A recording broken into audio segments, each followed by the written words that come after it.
diabetes and had wandered away from home. Searches were conducted by family, friends, police, and the Valance Rambarat-led hunters and search and rescue team. An autopsy is expected to be done sometime this week at the Forensic Science Center to confirm his cause of death. Those were your 6 a.m. news headlines. We'll have another news update at the top of the hour right here on CNC3 and the TBC Radio Network.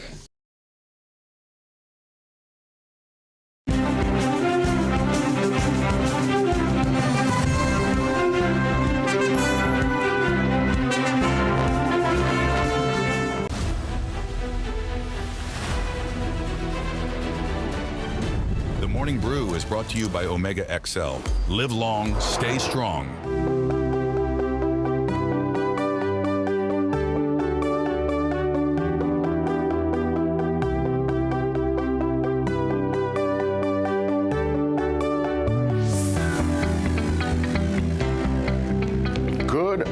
Good Monday morning, Trinidad and Tobago, running into your brand new day and your brand new work week. Welcome one and all. It's your Morning Brew, and it's always a joy to be in a company coming out of a very hectic weekend, a weekend where I literally, while doing the show on Friday, announced to the nation that we were under a state of emergency, and obviously during the course of the day, we were given all the details as they roll out this first phase. I would imagine on August 2nd, they'll make a decision as to if they will continue. But indeed, throughout the length and breadth of the show this morning, we will dissect that SOE from many angles. So sit back. It's going to be a very, I would say, impactful and informative program. Jason Williams, that's my name. I'm signing on, and I'm here with the team. We go until 8 a.m. Again, good morning to one and all.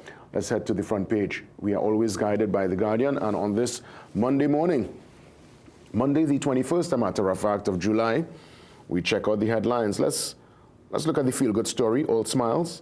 It's a welcome to TNT dance.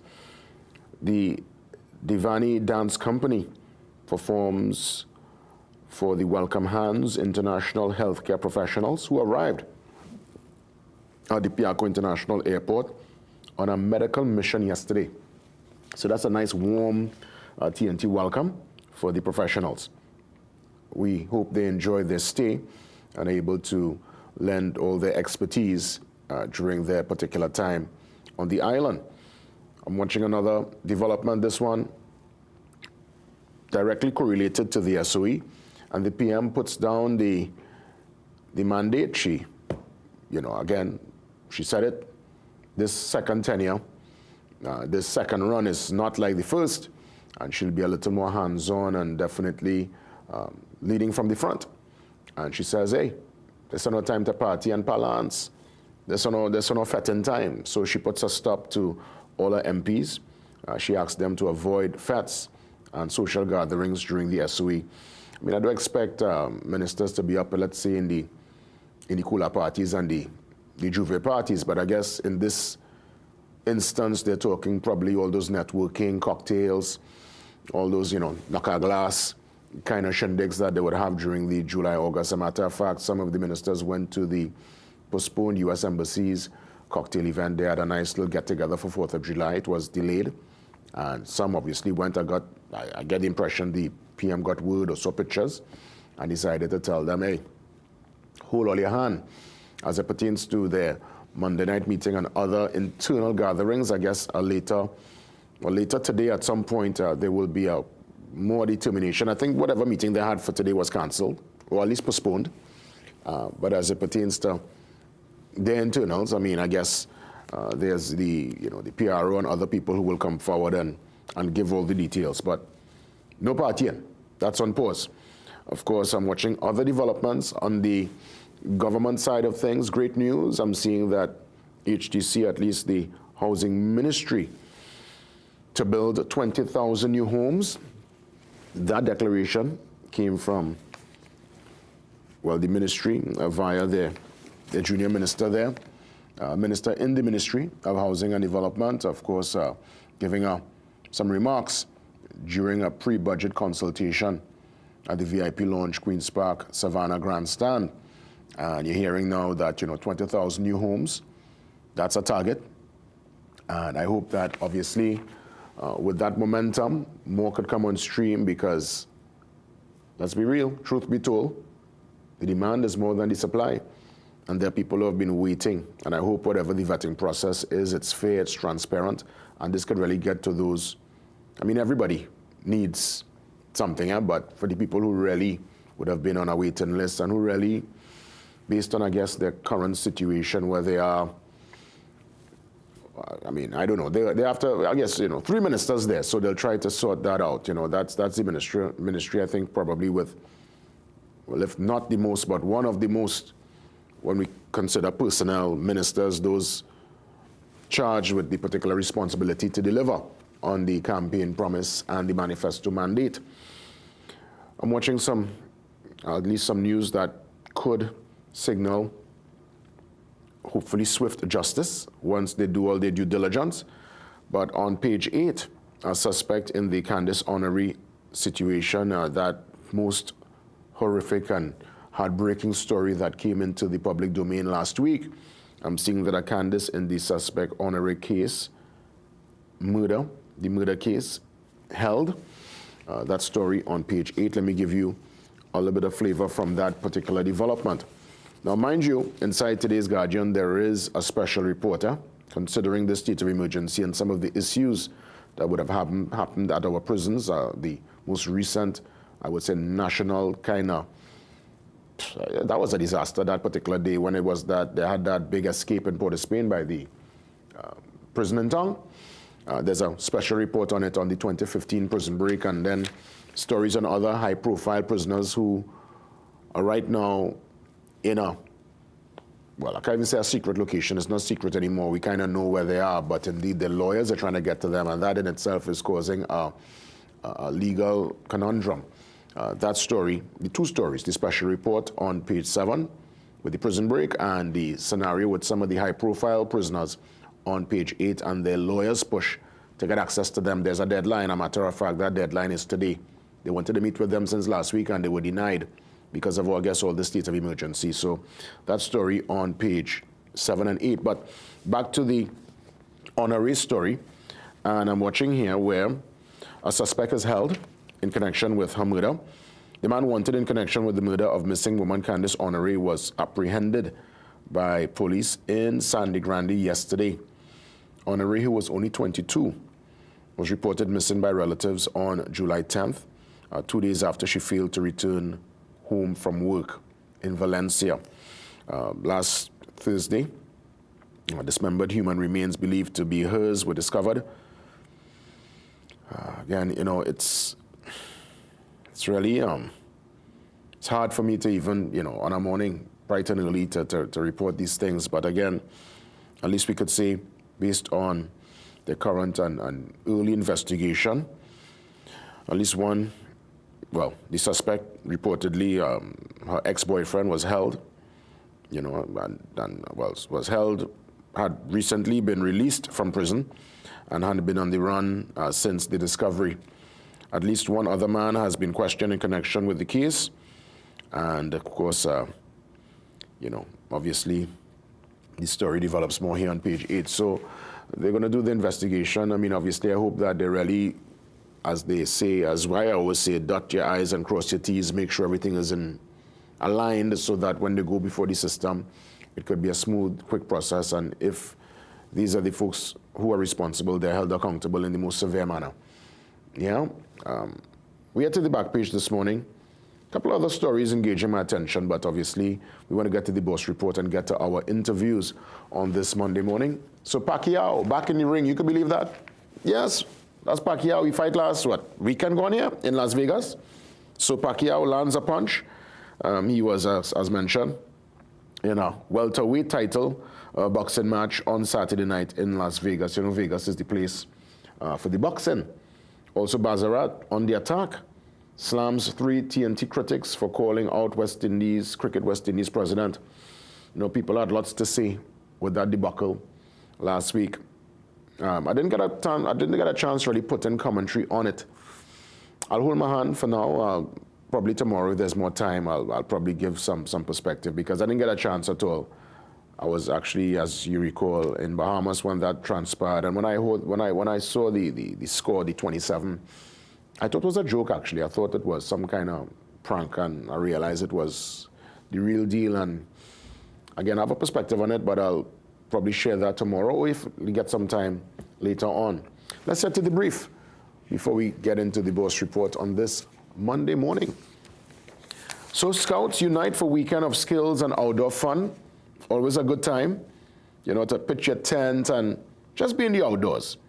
This is such a good look, and, you know, this is what your boyhood and boy days and girl days are about. Can't leave the girls out of this particular action. I mean, even though this is Scouts, the girls will have their own little guides and their own adventure. Also celebrating Pan Month. I'm seeing the Pan Trinbago president there, all smiles with a couple of different officials from the ministry. You're seeing, you know, corporate sponsors. So I guess big plans are in place July into the August as we continue to celebrate what is ours, the national instrument, the steel pan. So the boss report, as you know, every single Monday we check in with Sarud for all the movements of the big money, with the big business, the conglomerates. So up next, your boss report, and then we come back with some, I would say, impactful conversation. We will start things off with Dr. David Mohammed, criminologist and activist, to speak to the effectiveness of the SOE.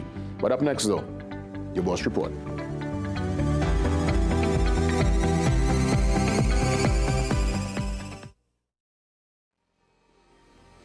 Dust from the Saharan desert, over 6,000 kilometres away, travels across the Atlantic to our little island, filling the air we breathe with tiny dust particles that can trigger an inflammatory response when inhaled into the lungs.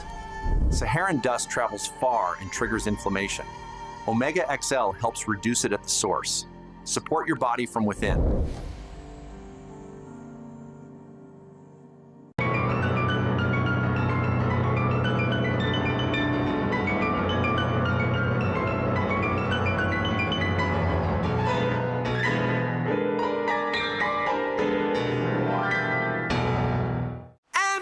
Life with Guardian Life. Every sunrise brings a new beginning, a quiet promise that we're never truly alone in life's journey. So grateful for this precious life. Embrace it with a fearless stride. Dig so deep to turn your dreams to reality. With a bright future on your side. Through every journey you will find what you've earned and accomplished. You now deserve to be. Embrace life with Guardian Life. Only you can pave the road for your legacy. Embrace life with Guardian Life. Every step is one step closer to live easy. Embrace life with Guardian Life. Life, health insurance, and pension solutions. So I hear Beta Homes has the best kitchens. You heard right. We have Shaker style, modern Euro, and hardwood. I like this one. Can I test it right here, right now? Sure, but how are you gonna do that? All right, y'all, come inside. Are you ready? Time's alive! Oh, a spice rack. Soft closed door hinges. Oh, these countertops nice, well. He's hot, you know. So, what do you think? Well, this 100%. is it. I'll take it. Build the kitchen you love for less at Beta Homes, Caroni or French Street.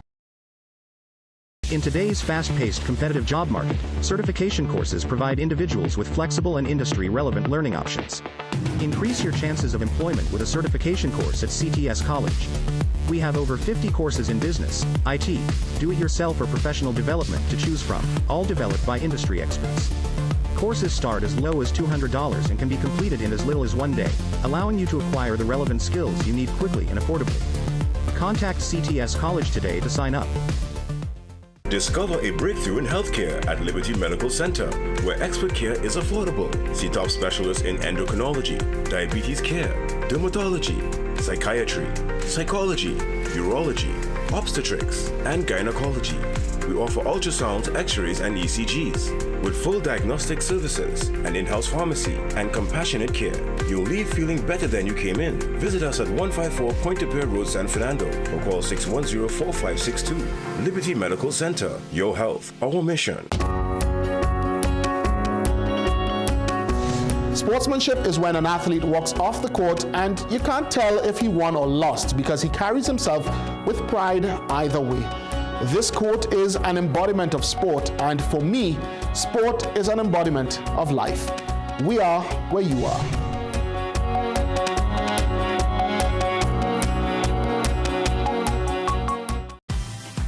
Get the story first. Want to know what's happening in news, sports, or crime? Get the CNC3 app. As the story breaks, CNC3 is there giving you the story first on your mobile device. Be connected to the most trusted and reliable news source, CNC3. Access your world with just a tap. The CNC3 app. Download it today.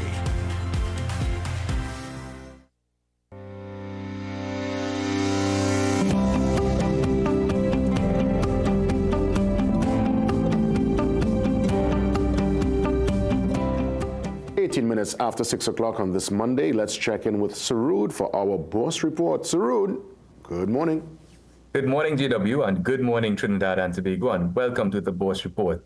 Well, over the past few weeks, we've been reviewing how equity markets would have fared in the first 6 months of 2025. But of course, there's a sometimes overlooked but equally attractive segment of the market for fixed income investors. Of course, we're talking about fixed income markets. And let's take a look at what would have taken place over those first 6 months in terms of development, evolution, and changes in this particular segment of the investment market, and what investors would have fared with and what they can expect in the coming months ahead. So turning firstly to the local side of things, well, when we take a look at the government of the Republic of Trinidad and Tobago, got yield curve, we can see that there was some notable shifts, albeit to a moderated extent. We can see that over the first 6 months of the year, there was a slight shift upward across all tenors of the Trinidad and Tobago yield curve, with the most pronounced shift taking place on that 1 year segment, with 1 year got yields estimated to be offering a 4.14% yield, up just around 20 basis points from the 1 year point in time. Less pronounced shifts across the longer tenors of the curve, with 5 year up just about 10 basis points, as well as at the 10 year point just up about 15 basis points. But generally, there was a modest increase in yields across all tenors of the Trinidad and Tobago yield curve, as can be observed here. Some factors driving that, well, several factors, in fact. One, moderating inflation, as well as excess liquidity, which we'll touch on in a bit, as well as active got issuance or got bond issuance, of course, with introduction of new debt being one of the primary measures in which the government would be able to utilize in meeting that fiscal deficit, or a successive fiscal deficit over the past few years. Now, when we take a look at average annual excess reserves over the past, or how that has trended over the past couple of years, we can see that there was a slight decrease over the 2022 to 2024 period, with excess reserves falling from about 8.1 billion on average in 2021 to just around 5.5 to 6 billion between 2022 to 2024. That was met with an eventual cut in the primary reserve requirement ratio from 14 to 10%. That is how much how much cents of each dollar banks receiving in deposits would have to leave with the central bank. That would have been cut from 14 to 10%, and subsequently we have seen an increase or recovery in those excess reserves, increasing as at May 2025 to just about $6.4 billion.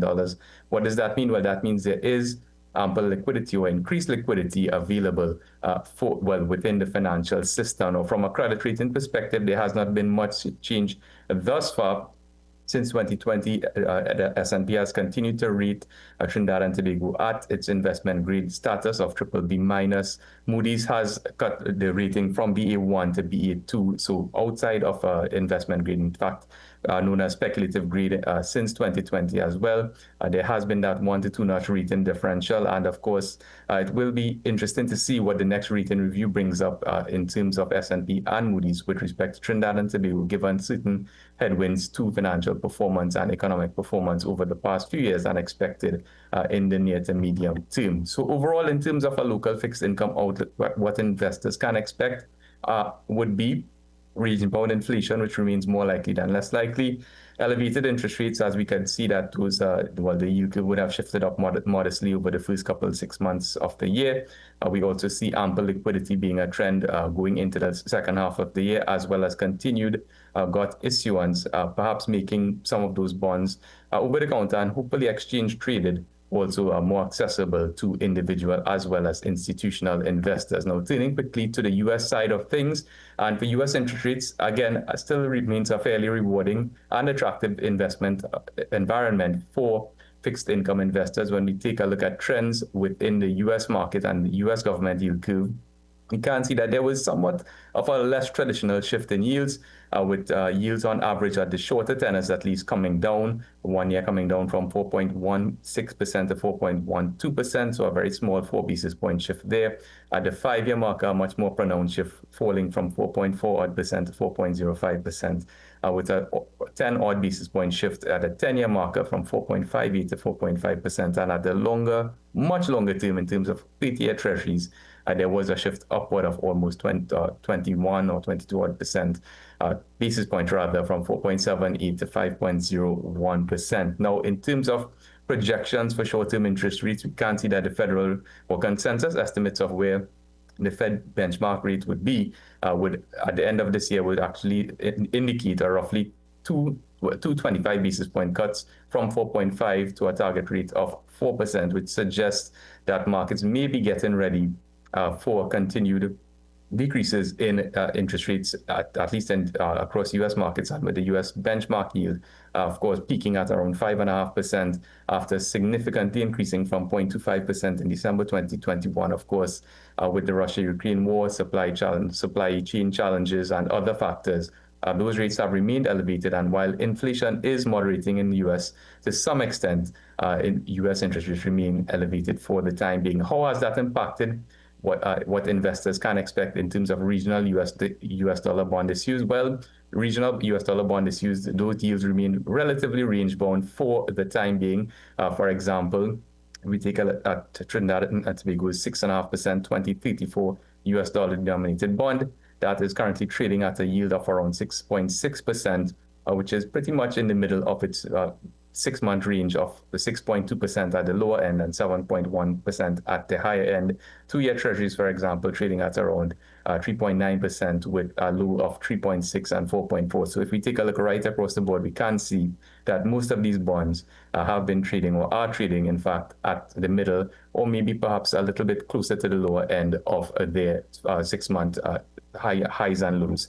So overall, for international fixed income, when you take a look at the outlook, we can see that moderating inflation is expected to be one of those trends as we move later on into the year, with the likelihood of declining U.S. interest rates increasing, especially as we get towards the back end of 2025.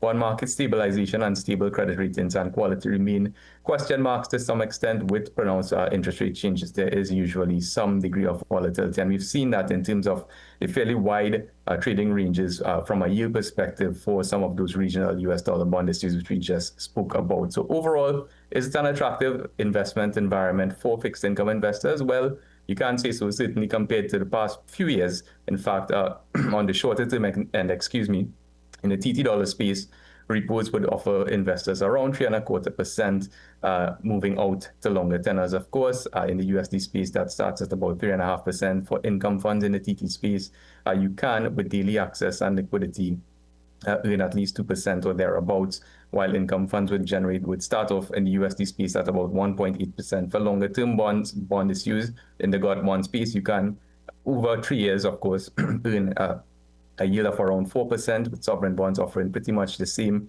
sort of opportunity. And in the corporate bond space, again, depending on credit quality, of course, you can start earning for 3 years and moving outward at least 4.5%, both in the TT and US dollar space. So that's it for this week's edition. For more information, you can give us a call at 2BOSS or 226-8773. Email us at info@bossfinancial.com. And of course, you can check out our website at bossinvestment.com, where all of our research is absolutely free. And you can catch this article in today's business section of the Trinidad and Tobago Guardian newspaper. So until next time, stay safe, happy investing, and we'll see you again on the Boss Report.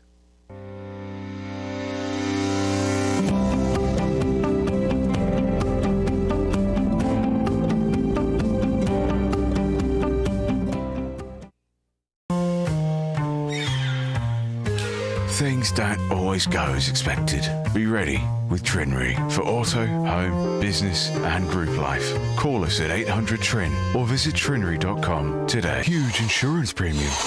Pay your premiums bit by bit with FlexiPay from Trinry.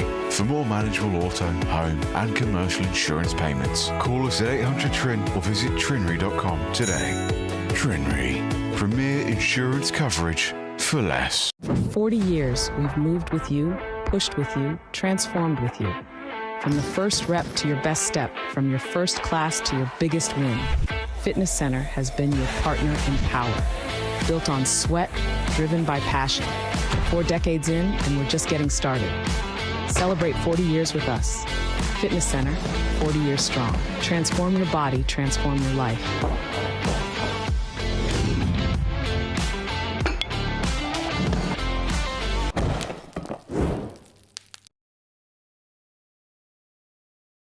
Get the best in affordable eyewear. Frames with blue filter lenses and eye exam, $399. Single vision lenses with transitions on designer frames, $799. Progressive transitions with designer frames, $1,399. Happening only at Seaview Optical. Affordable eye care for everyone. Okay, I see you. Okay, let me see you, Cherry Hill. Yeah, now take it back. Let me see you rock off, shake off, shake off. Let me see you rock off, rock off. Let me see you kick right, now kick left, now step forward, now step back. Lucozade, bring the energy. Some of us like to test limits, but there won't always be second chances. Obey the speed limits. Maybe you don't value your life, but others value theirs.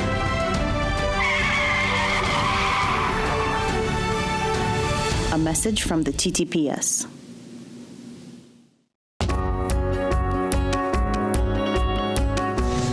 Our connection is reliable, credible, and authentic.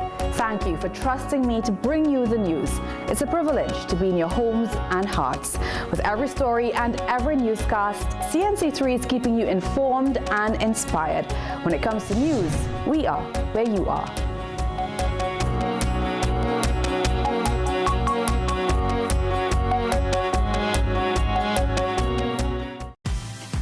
Get the story first. Want to know what's happening in news, sports, or crime? Get the CNC3 app. As the story breaks, CNC3 is there giving you the story first on your mobile device. Be connected to the most trusted and reliable news source, CNC3. Access your world with just a tap. The CNC3 app.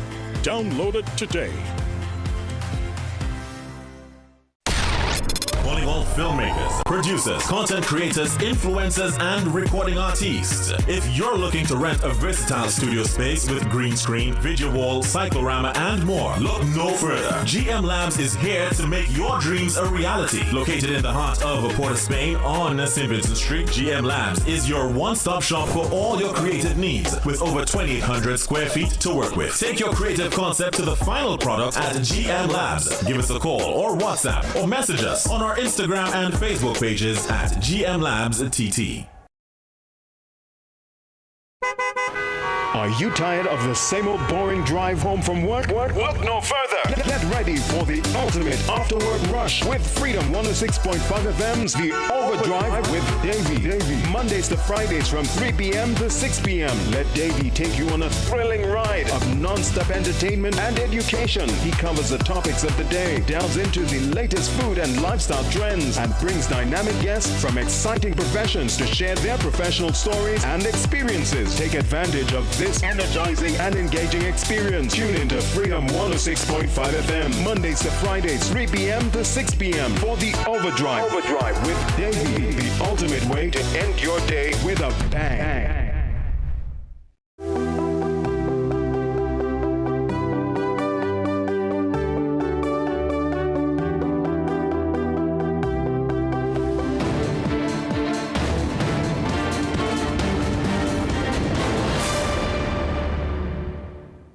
Criminologist and activist Dr. David Mohammed joins me on the Zoom line. It's always a pleasure to have Dr. Mohammed here on the program. It's been quite a while, and I guess based on the state of emergency, this occurrence, this announcement that was made on Friday, I would say a very timely discussion.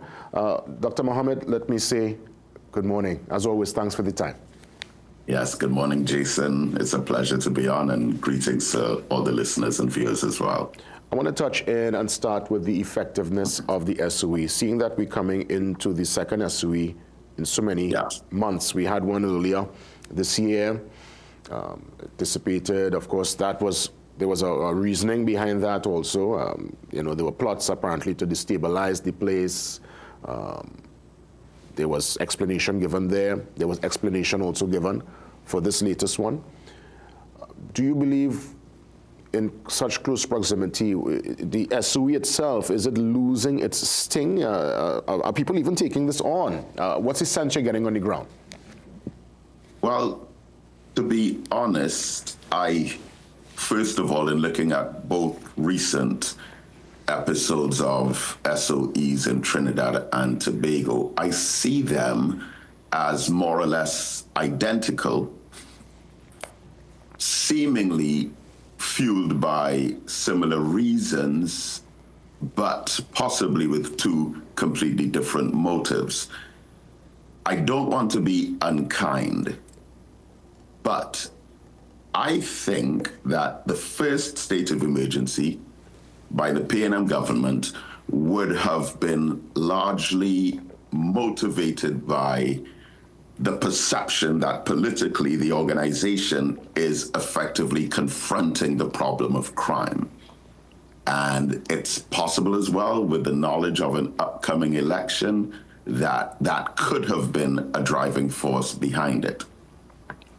But this SOE here, I see as possibly an even worse reason, as if that last reason wasn't bad enough.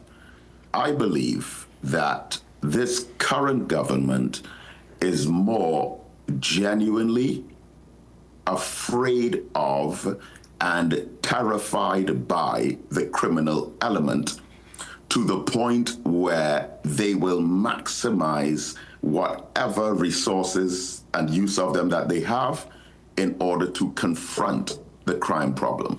Both of those reasons are really terrible.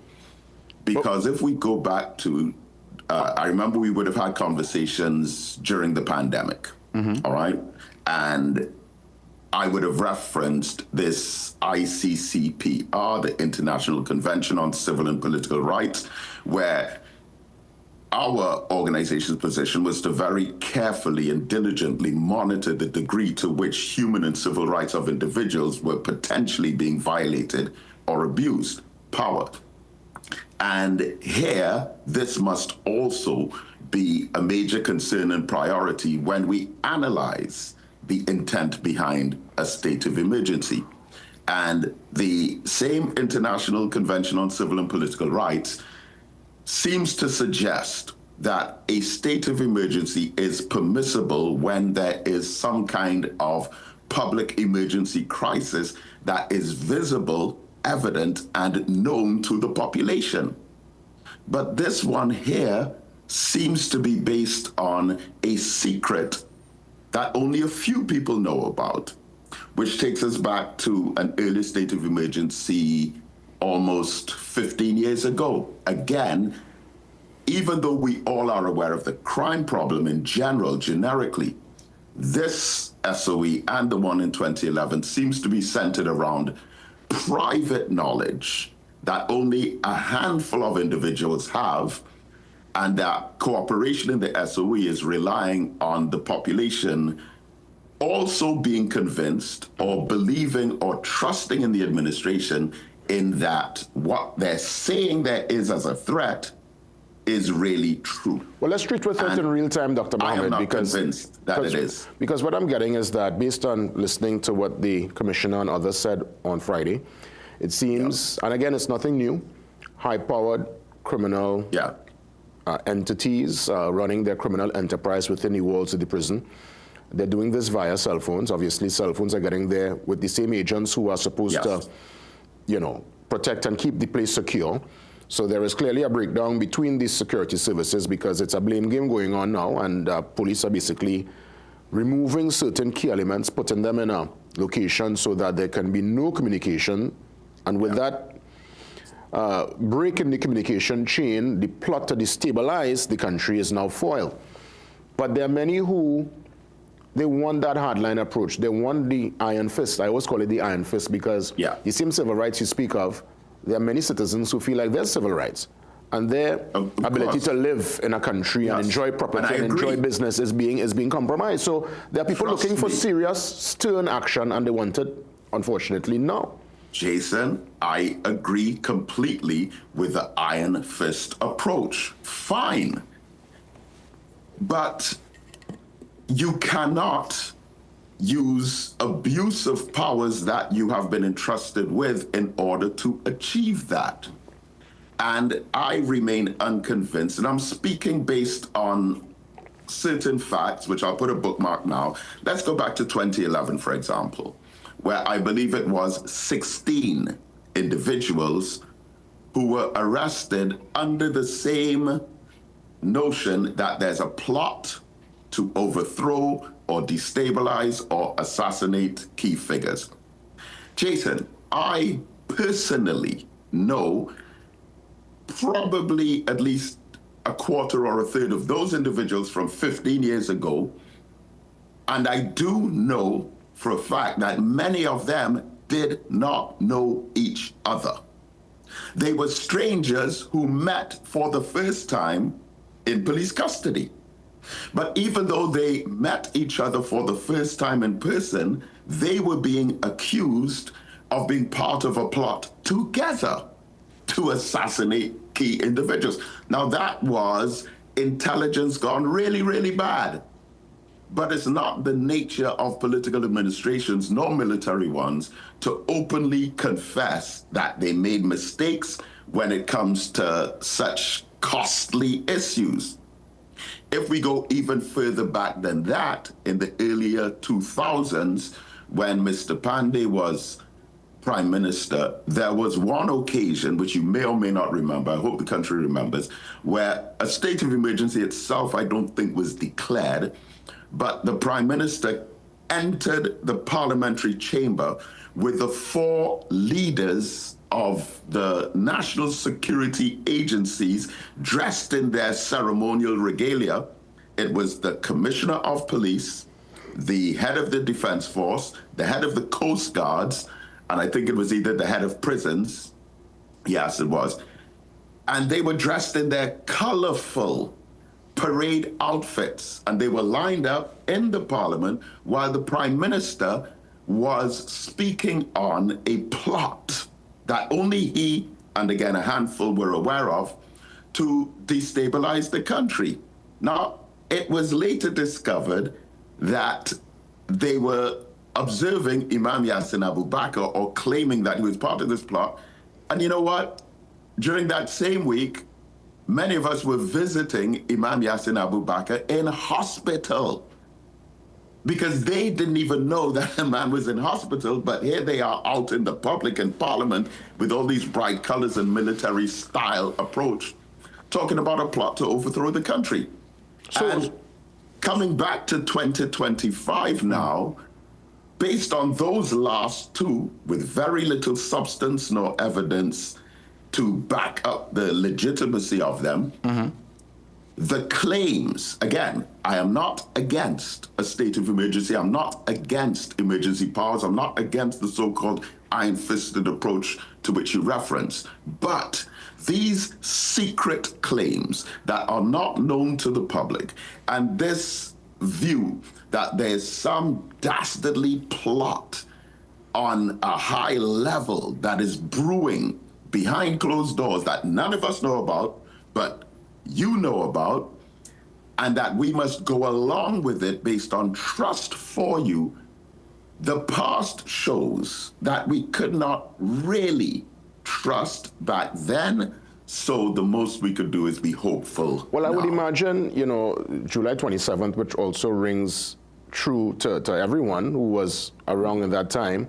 That was also a scenario where the government and every agency was caught with their pants down. And I guess I would imagine, and again, not defending what's happening now, but I'm thinking that coming out of that experience in 1990, you don't ever want to go back there. And I guess they will take every single plot, every single threat rather serious, whether it's a bluff or not.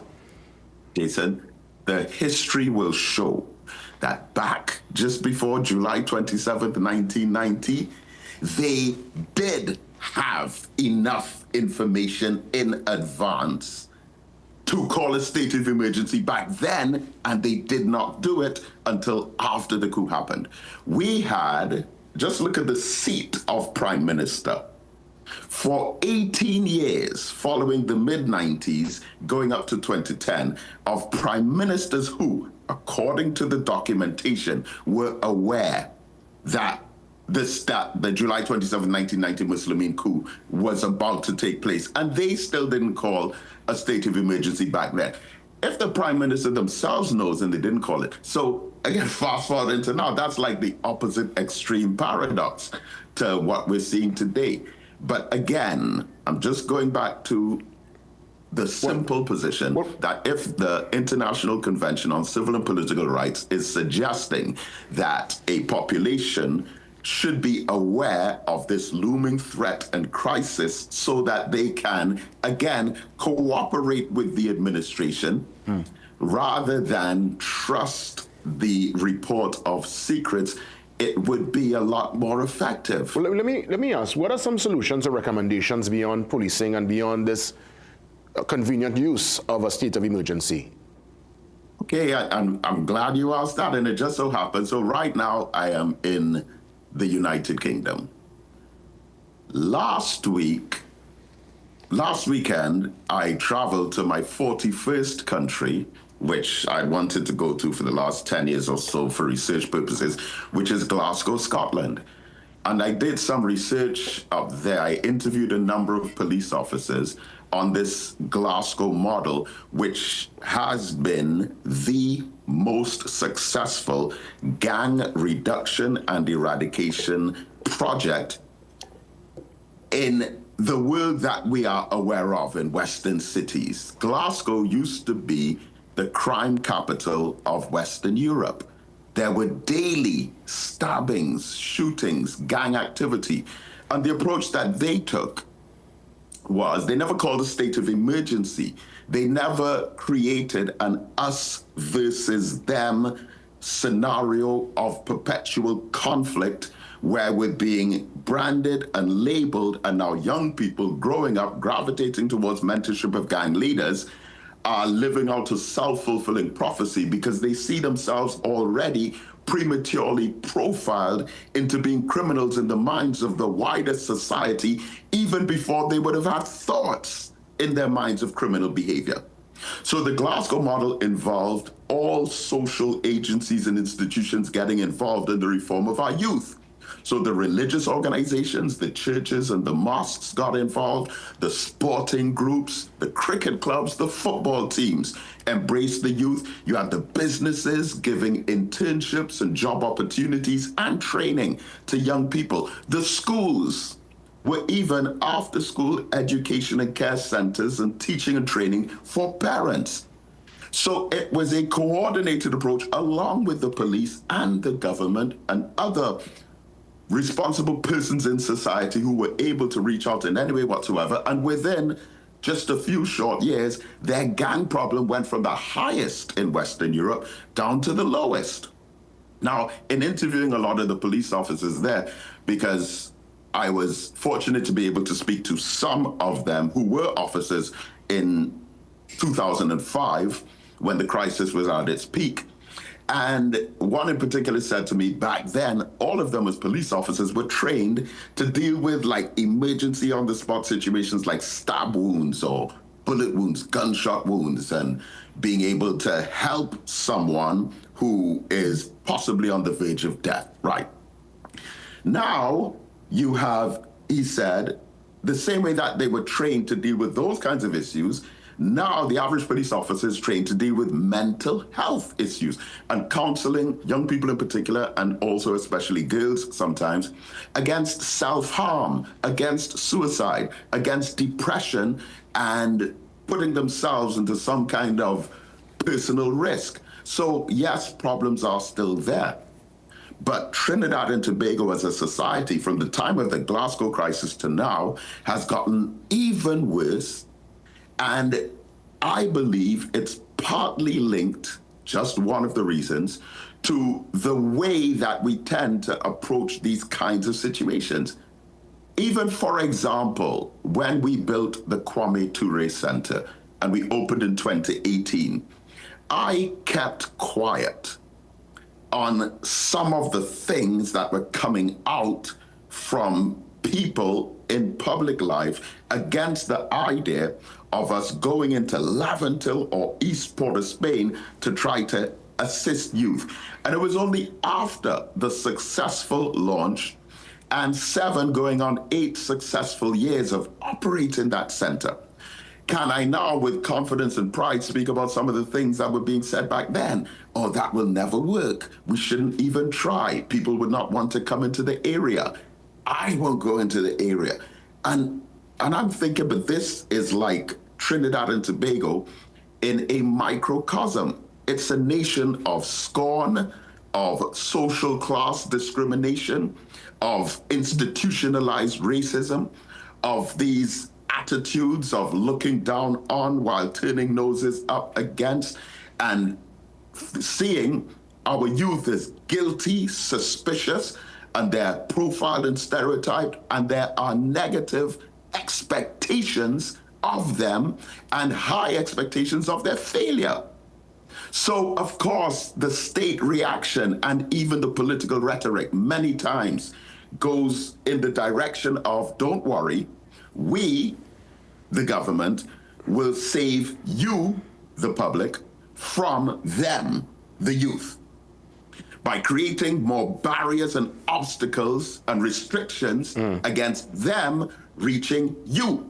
But the successful model would entail us embracing them, recognizing the worth and the value of them, giving them opportunities to showcase their talent, demonstrate their competitive rival spirit through sports and other types of academic-based competitions, rather than constant suspicion, stop and search, this attempt to wipe out gangs. And last thing I'll say on this, Jason, and I can promise you, and I said this before and I'm saying it again now, every single individual, and this is one point that the government does not seem to get, regardless of which government it is. Let's say, for example, for this state of emergency, they have a list and they identify 40 people who are the troublemakers, the killers, the kidnappers, the gang leaders, those who are calling the shots. Let's say they have a list of 40 such persons, and they find and catch and imprison those 40 people. There's this view that they try to sell the public that, oh, wow, we've got them. Now the crime problem is solved. I can promise you, I can guarantee you that the way that the social cultures of this society are, with inequality, social exclusion, mass poverty, and this huge gap between the rich and the poor, it won't be too long before these conditions in the society reproduce another 40, but more likely another 80 criminals of the same social attitudes, values, and cultures. And that's the part that we don't get. We think we can solve our problems by putting criminals inside the prison, while those who are not criminals are driven to becoming criminals because of limited and restricted opportunities, social exclusion, this division of labor that has the poor staying poor while the rich continue to get rich. And I know that has been a political policy of many of our politicians, well, I'll tell you, but this is the wrong approach. In a sense, you know, you're saying what many would have been suggesting on the program for a long time, that all hands need to be on deck, and it can't just be we're trying to cure the symptom, we have to look at the deeper cause and effect. And I guess we'll have to get some more time to dig a little bit deeper. Let me ask you though, I'm seeing 125 years of Pan-Africanism. Oh, yes. If we could probably in the minute that remains, tell me if there's any kind of celebration for that 125th celebration? Right. So as I would have said, I'm currently in London, England, as part of the planning committee for the 125 years of Pan-Africanism here in London, because this is where it started. In the year 1900, in July 23rd, 24th, and 25th, they had delegates, 37 delegates from different countries all over the world gathered in London to begin this Pan-African movement.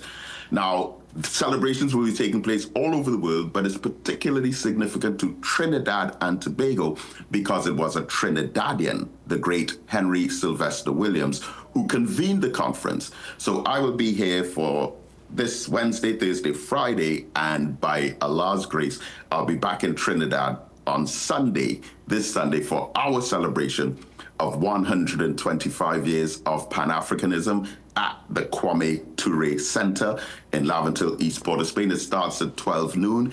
It will be an incredible journey in consciousness because Henry Sylvester Williams, we will learn, should be really our first national hero. He was the first Black lawyer in South Africa, a Trinidadian.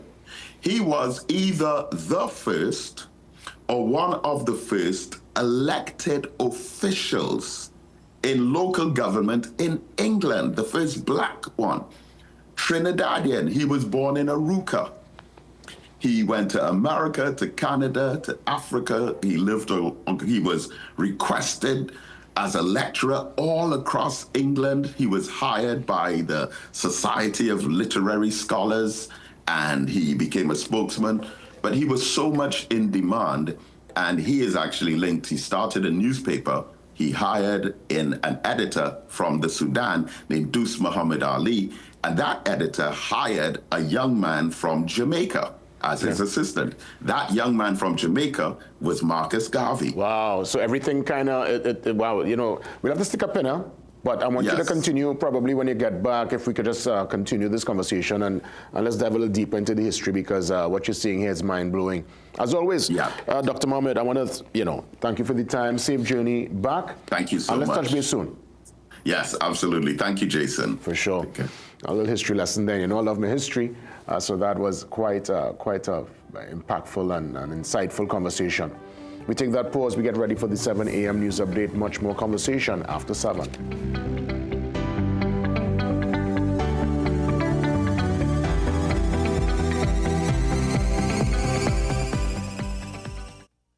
Protection that moves to your beat. Protect your home with Armor Security. With 24/7 monitoring, instant alerts, motion sensors, and rapid response, you and your loved ones stay protected day and night. Sign up for the Protector or Commander package today and get a free security camera and installation. Armor Security, powered by Flow, in partnership with All Pro Security. We keep your rhythm flowing. Visit us in-store or online at discoverflow.co for more details. So I hear Beta Homes has the best kitchens. You heard right. We have Shaker style, modern Euro, and hardwood.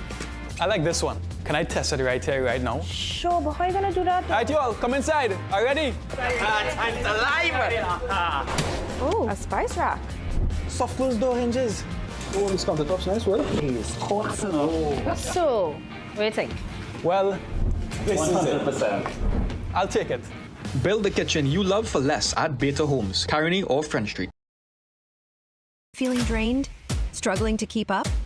It's time to take control of your wellness.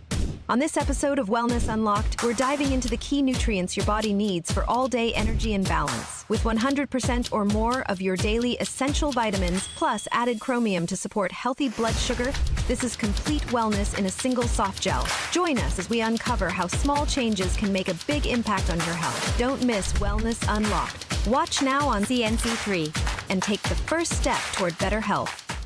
There's a powerful switch inside your body, AMPK. It tells your system to burn fat, balance blood sugar, and boost energy. Berberine Plus activates AMPK naturally, supporting metabolism, weight management, and healthy insulin function. Available now at Pennywise and leading pharmacies nationwide. Berberine Plus, powered by AMPK, perfected by nature. Welcome to ABC Doors and Windows, TNT's #1 destination for the best quality and widest variety of doors and windows. Enhance your space with our premium wooden, steel panels, fiberglass, and steel security doors, complemented by our aluminum, UPVC, and steel windows. Shop for the best quality and service at ABC Doors and Windows. Visit our impressive showroom at 1 Chancatrace, El Socorro South, or call 638-7184 to get started. Trust ABC for a better choice. Get the best in affordable eyewear. Frames with blue filter lenses and eye exam, $399. Single vision lenses with transitions on designer frames, $799. Progressive transitions with designer frames, $1,399. Happening only at Seaview Optical. Affordable eye care for everyone. Let's touch base with Jean-Marc for our world weather wrap. Jean-Marc, good morning. Good morning. In today's weather wrap, we take a look at some climate stories from CNN. In an apparent reversal, the Trump administration is moving forward with a critical flash flood risk database. That's according to a National Oceanic and Atmospheric Administration official and an internal NOAA email seen by CNN. Now, this database would, for the first time, take climate change into account when making precipitation frequency estimates in the U.S. It would help people understand their risk for flash flooding and assist civil engineers, designers, and builders with construction and infrastructure projects. The move comes after it was reported earlier this week that the administration had paused work on parts of the project. Now, staying within the U.S., Amazon's efforts to become more environmentally friendly is heading in the wrong direction. The online retail giant is out with a self-released sustainability report. It reveals the company emitted nearly 68.3 million metric tons of greenhouse gases in 2024. That's up 6% from the prior year and represents a first year-over-year rise since 2021. Amazon's emissions increase is fueled mainly by its delivery vehicle fleet and data center construction. Amazon made a pledge 6 years ago to meet a net zero carbon emissions goal by the year 2040. But its direct emissions, encompassing transportation and logistics, have steadily risen since 2019.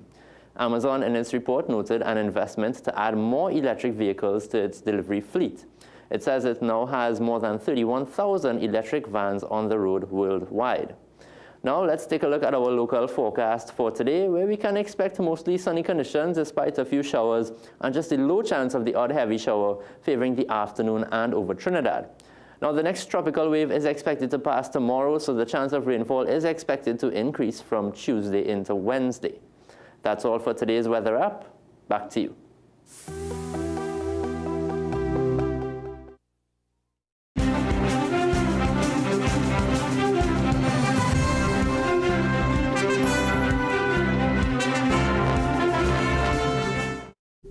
Good morning, I'm Sweeney Gray with headline news on CNC3 and the TBC Radio Network. Police Commissioner Alistair Guevara is defending the state of emergency, saying the police service is using covert operations and strategic intelligence to disrupt crime before it happens. Guevara is urging citizens to support law enforcement and dismiss what he called naysayers and keyboard warriors who lack policing experience. He says unity, not distraction, is needed to ensure the success of the state of emergency and to protect the nation. Tobago's new emergency hotline 639 Help to be launched later this week. The Chief Secretary made the announcement after a high-level security meeting with top officials on the island. He says the mobile app is called Safe Tobago and the hotline 639 Help isn't connected to the national 999 hotline. So what the THA is doing is providing a Tobago specific number, which will be 639 Help, 639 through TSCT later this week, and that announcement will be made. When that line is live, 24 just to take your call, and so that we can ensure we have a quick response to your challenges, security challenges and needs on the island. The Safe Tobago app is still being tested by stakeholders, but is expected to go live on Android and iOS within days. It will allow users to report crimes, stay informed, and get help fast.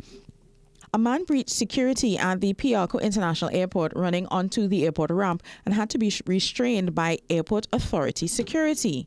Video of the aftermath shows security detaining the man. The incident took place after 5 p.m. on Friday, hours after the country had been placed in a state of emergency. Guardian Media understands that the man is autistic and was waiting to board a flight to Tobago to join his mother. Airport authority says, however, contrary to reports, he was not armed. After security detained him, he was taken to the Piarco police station and charged. This is the latest in a series of incidents at Piarco, which included the April 17 murder of 38-year-old Akim Quash and the June 6 robbery of the Peter Pitt outlet. Transport Minister Eliza Cruz says there are discussions to establish a permanent police post at the airport. Those were your 7 a.m. news headlines. We'll have another news update at 8 a.m. on the TBC Radio Network.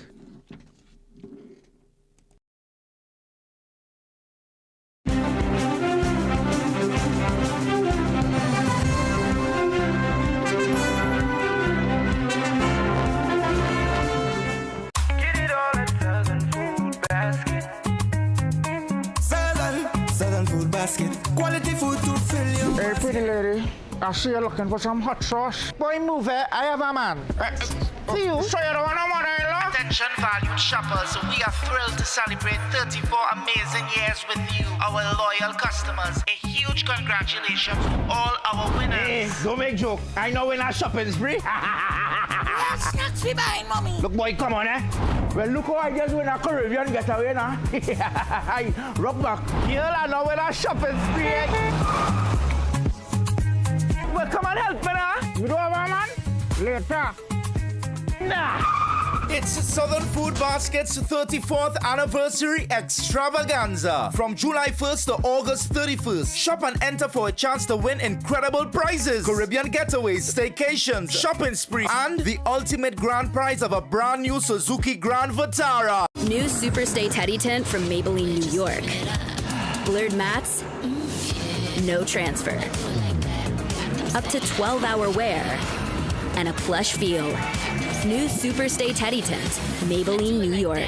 I'm looking for a magic for this disaster of a war. You need a master plan. A what? Kaleidoscope Weather Master Exterior Latex Emulsion. It stands up to our wicked sun and crazy rain. It shields against fading, protects against mildew, and is crack resistant. This paint so tough that it is tried and tested against British standards and formulated with European raw material. Kaleidoscope Weathermaster Exterior Latex Emulsion, the premium outdoor paint that protects and shields against fading. Available at hardware and Kaleidoscope color shops nationwide. We are your one-stop, most convenient, most helpful, most caring community pharmacy. Our pharmaceutical services include dispensing medicines, repeat dispensing, clinical governance. But we also have a fully stocked convenience store featuring our refreshment aisle, grocery lane, personal care products, toys, pet supplies. We are most conveniently located out of the traffic, just 2 minutes off the highway in Heartland Plaza, Endeavour Chaguanas. Contact us on 220-8705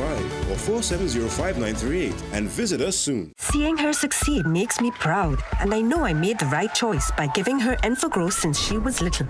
Knowing that 85% of brain growth will occur by age 3, Enfogrowth's blend of ingredients such as DHA helps support your toddler's brain development and contains 22 nutrients to support their diet or nutrition. Enfogrowth, what you do today will last forever. This product is not intended to be a substitute or complement to breast milk.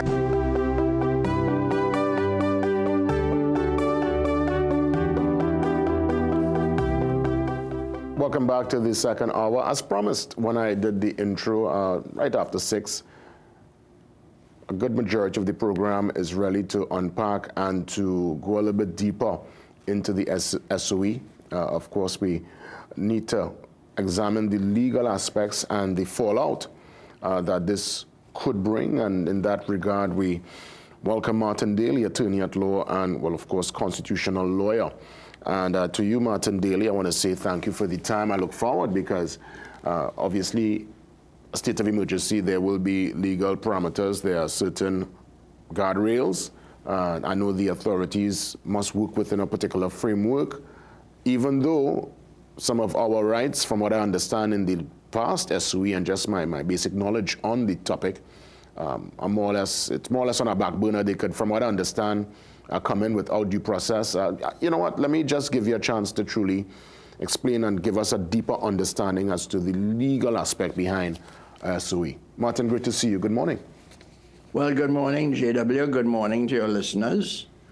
That's a very insightful introduction you gave, because there are really two aspects to the state of emergency. There's illegal, as you have emphasized, but there's also the fallout, as you call it. Mm-hmm. I think the first thing that needs to be said before we look at the legal requirements is that, of course, when a state of emergency is declared, it really requires the public to take the government at its word and to have trust and confidence in the government.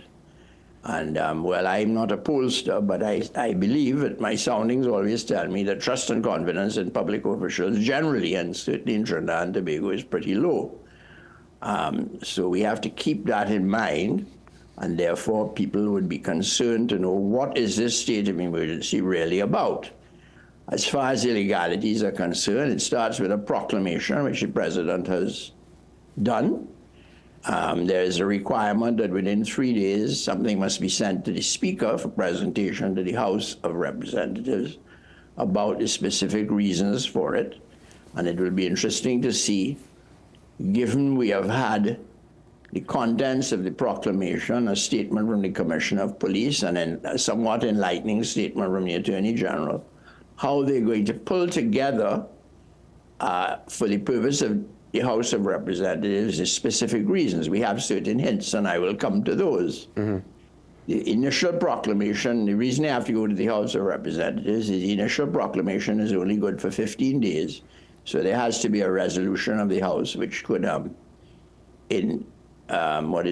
the duration 3 months in the first instance. Yeah, that takes us to about August 2nd. And August 2nd, they'll have to decide if they're going to continue with it. Yes, and then the other requirements relating to that, but I would not like, unless it's absolutely necessary, to spend time on that. Ultimately, of course, if it has to go on beyond 6 months, then we start looking at special majority, passage of legislation by a special majority. That, of course, then, so to speak, changes the bowling. But as far as the initial proclamation is concerned, I've outlined the next steps that have to take place.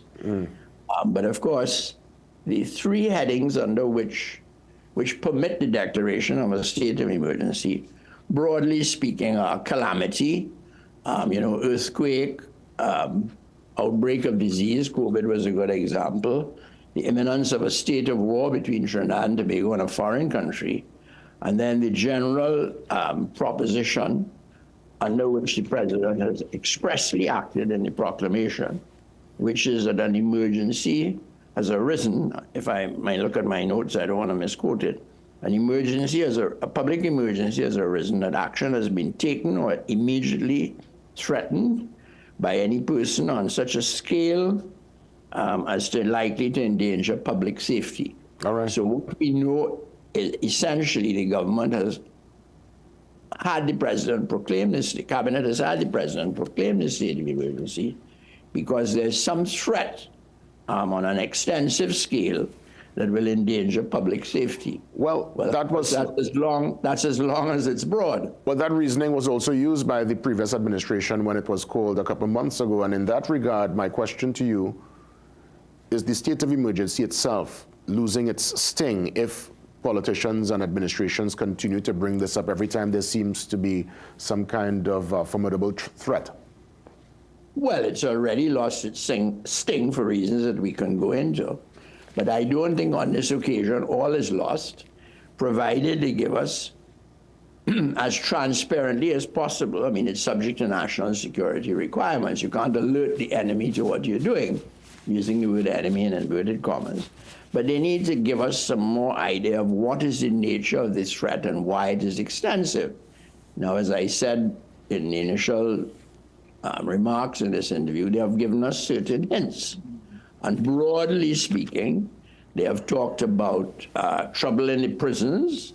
They have talked about a collaboration of armed gangs. The Attorney General mentioned a rocket launcher. He mentioned the 1990 attempted coup.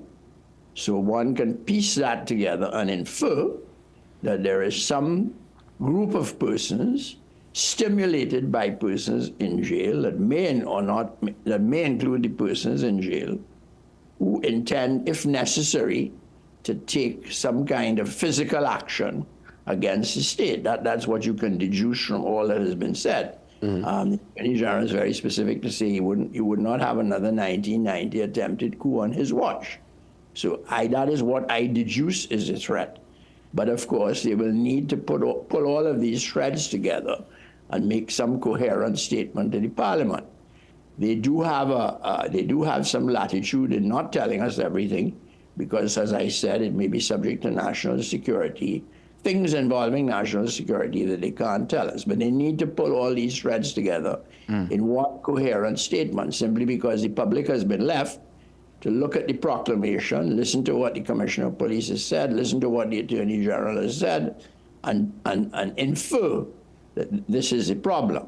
Well, then, of course, there was a motion, a lawsuit before the court, which also amplified what we know, because it involved the transfer of prisoners. So that underlined that this essentially was something stimulated in or from the prisons. But they will have to, as I keep emphasizing, pull all of this together, because we don't have this set down in one coherently in one place. And I'm seeing some of the high-profile prisoners who have been moved, their legal team trying to contact them since last Friday. They have been denied, and they've given the state an ultimatum today at 4 o'clock to get access to their prisoners. Let me ask you directly, is it that these prisoners, their rights are almost, suspended during this state of emergency? I haven't seen. Sorry, I didn't mean to interrupt you. Yeah, no, just trying to figure out the parameters, how far the state can go. I mean, is the state within their legal right to remove someone from the prison and put them in a secure location so they can't communicate with the outside world? I haven't seen a written judgment of Justice C. Prasad, but it appears they are within their rights to do so, because the emergency regulations have declared persons other than the jails we know about, Frederick Street, Golden Grove, etc., to be places appropriate for lawful detention. So they can put persons in detention in other places as a result of the emergency regulations. So there doesn't seem to be anything on the face of it that's unlawful about the removal of persons from, if I may call them, the conventional jails, the normal jails, to detention somewhere else. The contention is that wherever you detain me, I should have a right of access to my attorneys. That was temporarily denied, and that denial seems to have been validated by the High Court decision. We will have to see what happens next as far as the denial of access, the alleged denial of access to the attorneys is concerned. We'll have to see what happens in the next phase of litigation. So the citizenry, is it, I've always heard that state agents, officers, police, they can come into your house now without a warrant if there is suspicion of foul play or illegal contraband or whatever items in your house. Could they literally come into your house, Mr. Daly, without any due diligence? Well, that is subject to what is in emergency regulations, but the general answer to that question is yes. Things like search warrants and important formalities and due process requirements like search warrants are suspended. And that's why trust and confidence is so important, because if it is that you know that, and I'm speaking hypothetically, Smith, Brown, etc., are involved in something, you don't expect them to go into some MP's house on that pretext. And that's where trust and confidence becomes so important. You must not use this as a means of making some collateral attack on persons who are not involved in the threat, the extensive threat to national security. The reason I ask that, because I recall when this administration had the state of emergency during that first tenure, that 2010 to 2015, 2011, right? There was so many legal, I would say the litigation and the legal action after that was overwhelming, and lots of people actually won. So is this a scenario where if due process is not followed, if someone a citizen thinks that their rights, it's been infringed, they've been taken advantage of, there is legal parameters to go through, and more so, how does one even start that process? Yes, well, as we know from the 2011 experience, persons who were denied due process and subject to infringement of the emergency regulations went to court successfully. Again, I don't have those decisions in front of me. But the broad answer to your question is yes. You don't lose your right of access to the court unless some extraordinary attempt is made to deny you.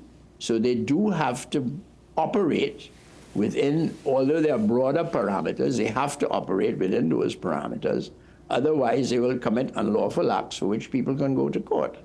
And what will be considered, overstretching by the officers? What can be deemed as, you have just infringed on my Well, rights? first and foremost, if they exceed what is provided for in the emergency regulations, they would then have to justify it on the general grounds that rights are suspended. But rights cannot be suspended without any boundaries. So it would depend on what happened in the individual case. But generally, you can't suspend rights without any boundaries at all, as long as the courts are functioning. But that said, there is a general suspension of the things, the protections to which we are normally entitled.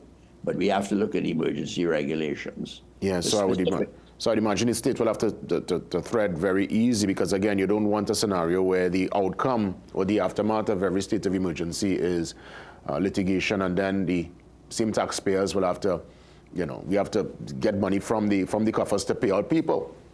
Well, I think you're right. I think it's a question of ought to. They ought to tread carefully, but if they tread carelessly, we are the people who have to foot the bill. And that is where responsible government becomes so important and public opinion becomes so important. But we have we have vociferous public opinion, but in terms of it influencing outcomes, my view is it's weak. So all of that requires a certain understanding about how these things should operate. And if persons decide to breach that understanding, then of course you will have trouble in the courts and elsewhere. Let me ask, you think it's time for the parliamentarians to go in the House and probably structure the state of emergency similar to what exists now in Jamaica, where there are emergencies for certain areas, certain pockets that might rise up? So like in the case of the North Coast, St. James, when Montego Bay and these places, something is rising up there, they will have a state of emergency there, but it will not affect Kingston and other parts of Well, that is a island. very insightful reference.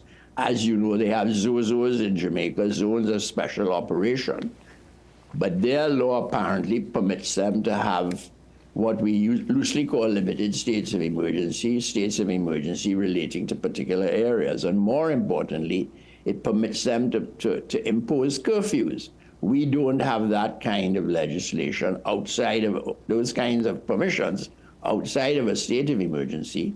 But as usual, we have not done law reform. We have not kept our laws up to date as we should, and that's usually because special majorities are required.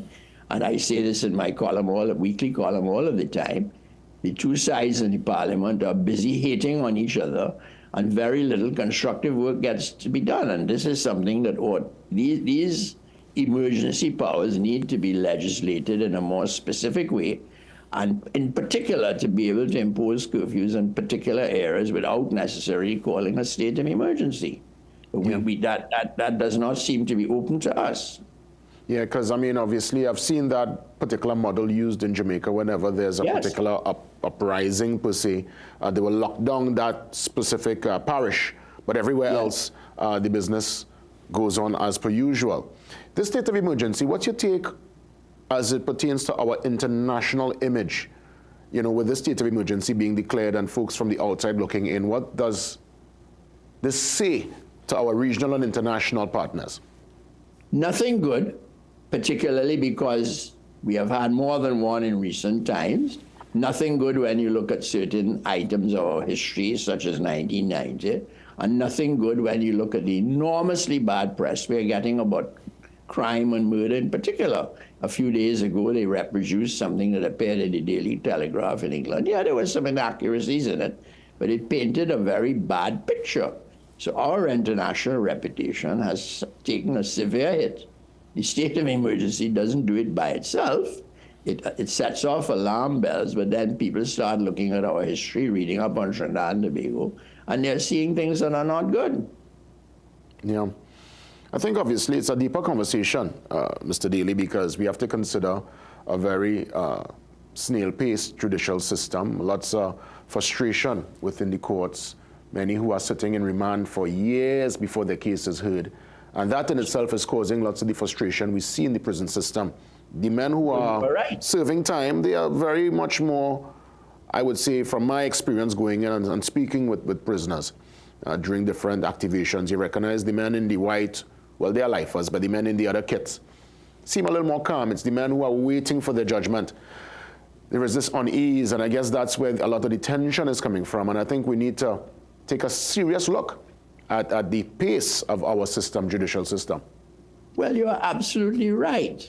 But you see, this is something I keep harping on. Years ago, the then Archbishop of Port of Spain, Archbishop Harris, suggested that they needed to take a look at the remand yard. There are people in there who have served more time than they would get if they had been found guilty.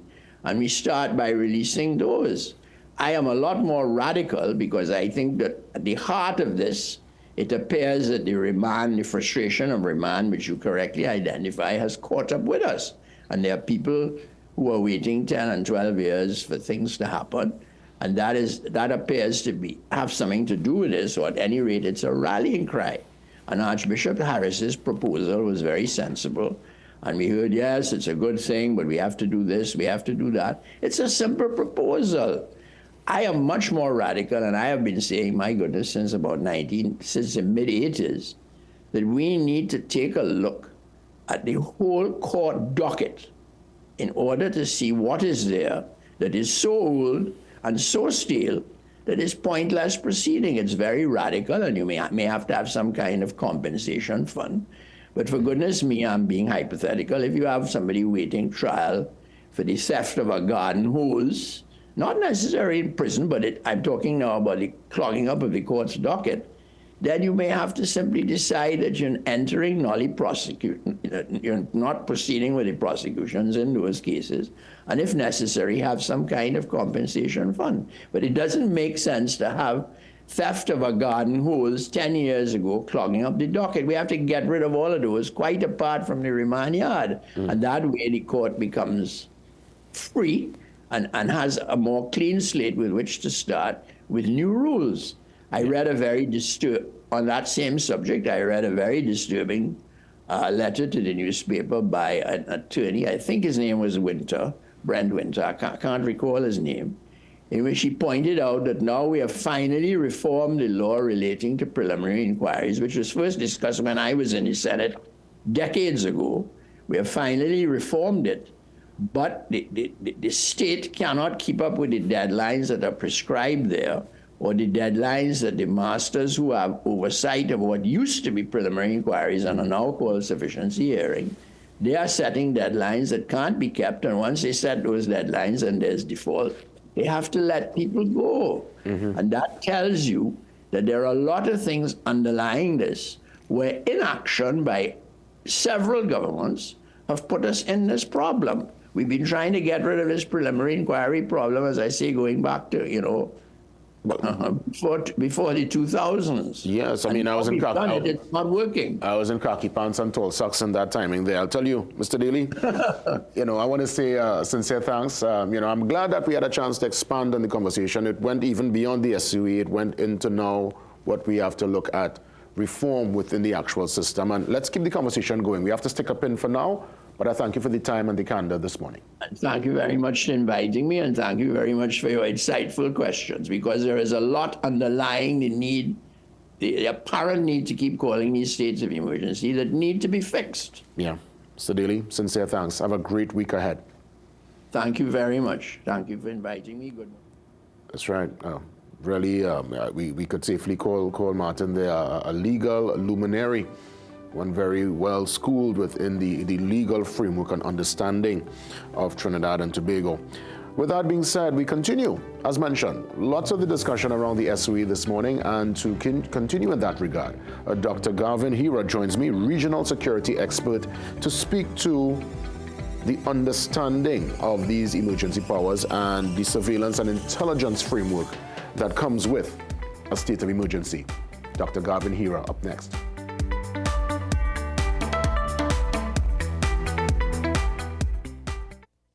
Where does disease start? It often begins silently. No pain, no symptoms, just inflammation quietly damaging your body. Our choices, food, stress, pollution, all feed inflammation.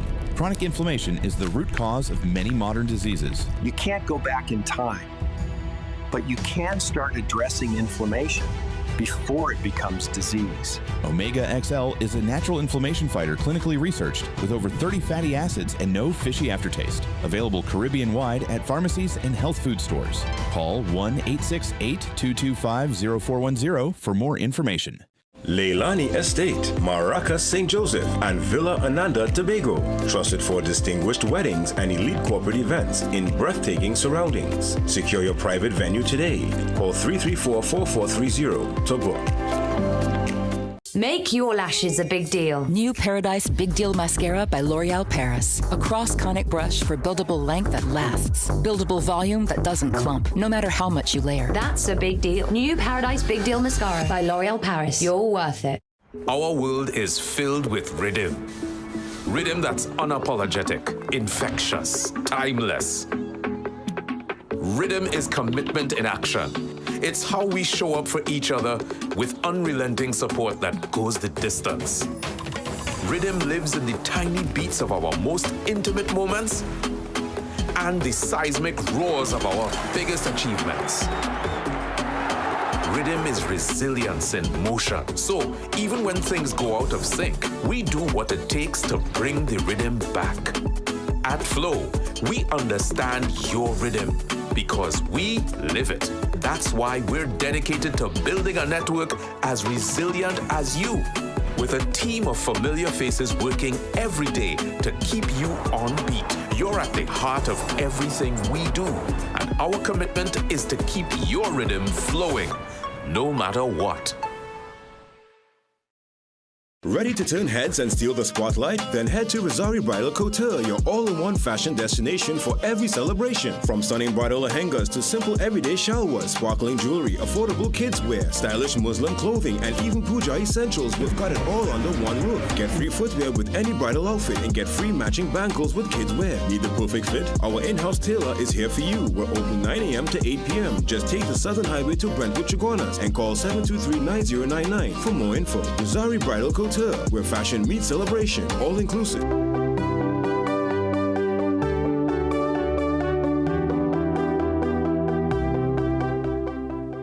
Regional security expert Dr. Garvin Hira joins me on the Zoom line, a very important personality to unpack some of what's happening via this state of emergency. And I must say, well, firstly, good morning to you, Dr. Hira. Great to have you with us as always. I know you speak to intelligence, you speak to surveillance. That's something that's very, from all our conversations, always high up the list when we treat with security threats.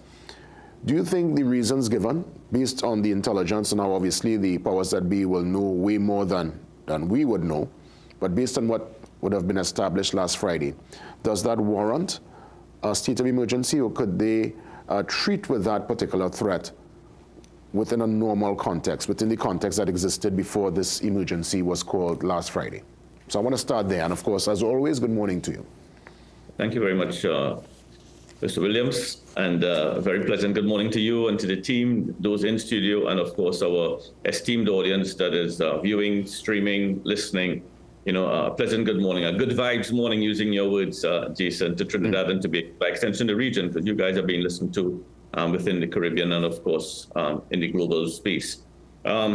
So based on what was told to the citizenry of a national threat, the assembling of an organized crime syndicate, words of the Commissioner, organized crime group, to probably destabilize or come at high-ranking officials to make their point clear or to hold a country at ransom. Under those conditions, as was promulgated in the public domain, then there was a need to move and to do certain things in order that we could mitigate that threat. My statements was that we have to be very careful that we don't dilute the narrative of what is a state of emergency, and therefore bring the country and the population to a space or to a place where we kind of take a state of emergency for granted, and okay, it's just a state of emergency, but we don't have any curfews. We can do what the police have to do, what they have to do, or law enforcement have to do what they have to do. But it's business as usual, because sometimes that interpretation reflects also in the behavior and the character and the actions of the state. And in so saying, can also reflect on the behavior and the actions of the criminal elements. So it becomes a sort of like not taking it on, not taking it as serious. So therefore, that is why my caution went up. If we are in a state of emergency, if according to what you have said, are the red flags to be able to have or to institute or execute a state of emergency, then it has to carry the muscle of what is a state of emergency. And when you look inwardly now as to some of the actions and implementation, the operationalizing over the last 72 hours, the question begs then that could this have been done under normal tactical policing approaches? Could this have been an all-out push back, fight back sort of approach by Homeland Security and Defense combined to treat with some of the issues? And then we heard about the movement of high-profile criminals to certain locations alleged. I have no information on where they are. I saw some stuff turn up in the media. But when that starts to happen now, you then begin to question the capacity and the capabilities of our state infrastructure. Well, and we heard the commissioner in real time mention on Friday that if other arms of the national security framework don't discipline their officers, they will have to intervene. And I guess that was being thrown out to, I would imagine, prisons, defense force, everyone, because, again, for the life of me, and again, this is not knocking the prison officers, because that job in itself comes with certain, it's almost like it's a health risk to be a prison officer in this country, because the threats are real, and we have seen officers lose their lives over years, and it's unfortunate. Yeah. But clearly, whether it's intimidation, whether people are doing it for financial gain, I don't know the reason.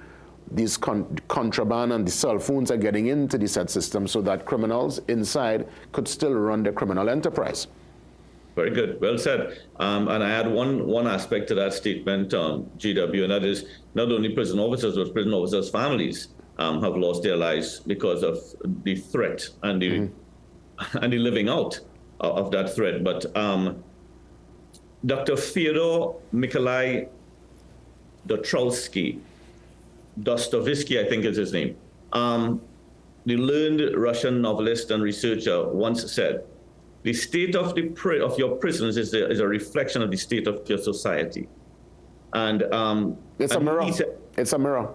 It is. So if your prisons are corrupted, if your prisons are a reflection that no longer the officials or the state agents or the gatekeepers who have been placed in charge are in control, you look back at society to see whether crime and criminality is now in control of your society. If it is that the infrastructure is weakened and unable to cope with what are some of the challenges and the crises and the chaos that is facing the infrastructure, and you have to move or outsource support to assist, you look at society to see whether you've lost control and you no longer can handle your crisis and your chaos, and you now have to import or outsource additional help to do that. So Fyodor Dostoevsky was very, very on point, because it gives us as a population to look back and see whether what we're seeing happening in the prisons is actually being seen on a greater scale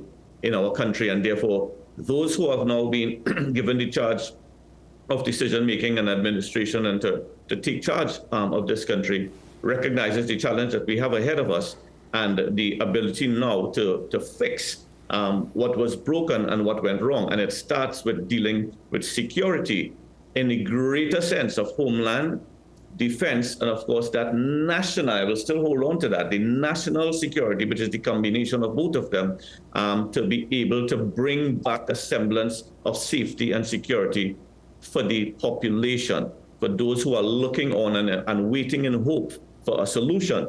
And therefore, if the decision has been a state of emergency, because you opened up by saying we are not privy to what they may have been aware of, the only thing about that is how do we now keep our citizens informed accurately as to what is taking place so that we can evaluate the efficacy of this state of emergency. And I said it in another place, and I will say it again. If we are deciding to execute or move or graduate into a state of emergency, it should be aligned, clearly defined objectives. These are the objectives of this state of emergency. And once you have declared that, then the citizenry now has a measuring rod to evaluate the state of emergency and how it was conducted, what was achieved, so we can feel safe and secured. That is the linkage. On paper, I mean, obviously it makes lots of sense, but I'm thinking in the real world structure and in the Trinidad and Tobago space, is it that the authorities are almost, their hands are almost tied? Because I try to figure out how transparent could they truly be with that explanation. Yes, the AG would have mentioned rocket launcher. He mentioned gangs coming together. He mentioned there's not going to be another coup. I was listening very intently over the Friday when they were speaking, so I was trying to figure out if it's hyperbole or if they're really speaking to actual threats or conversations they would have been privy to. How much really can they say without compromising their particular game plan and what their objective is?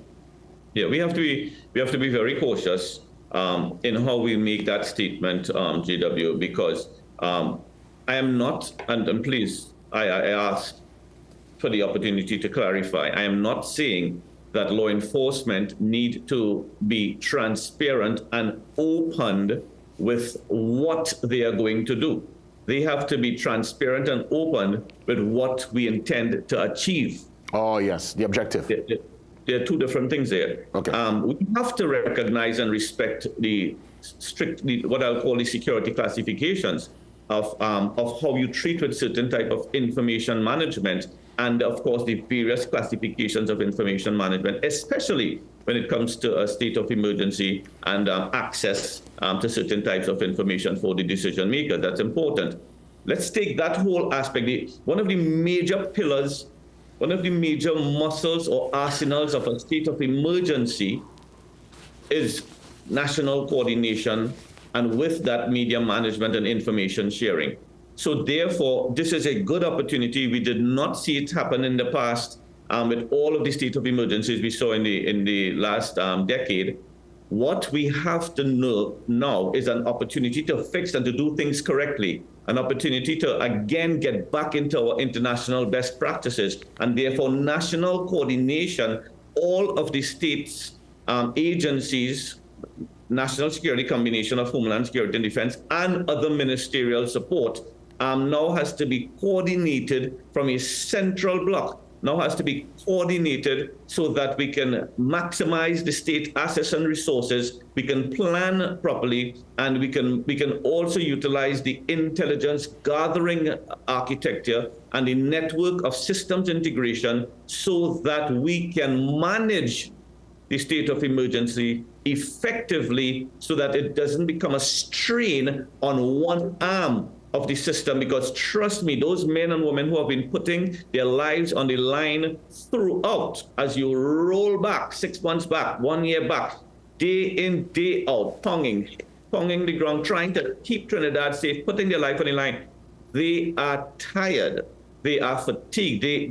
It has stepped in where they are beginning to feel the strain, and then we're now asking them to come out and go full-fledged again, 24 hours, Defense Force and National Security and other systems that are supporting. So therefore, when you maximize that, you can cushion some of that and ease the lift off of one agency. And this is where the national coordination comes in. This is where a national operations coordination comes in. This is where the priority of revisiting the National Operations Center and the tentacles of that system to be able to support in crisis and critical thinking management that we are seeing now presently available to make it happen and make it work with the state of emergency. Dr. Hira, as always, sincere thanks for the perspective, a deeper understanding as to what could, if implemented, really work in our favor. And I appreciate the perspective also about the objectives. I'm hoping powers that be, they're looking on, they're listening to the conversation, so at least we can get some clarity in this week ahead, because I know they have until August 2nd to make a decision as to whether they're going to extend it. So we stand by and we wait with bated breath. Dr. Gavin Hira, sincere thanks as always. Thank you very much. Indeed, regional security expert touching base. Up next, we want to head across to Barbados as we get ready for Carifesta 2025. Barbados, the host country, and you know, when it comes to hosting and hospitality and just the framework of any festival, oh my goodness, Barbados, they put on a show. Full details concerning Carifesta from a truly amazing team here with us to put the promotion in place. We head to Barbados next.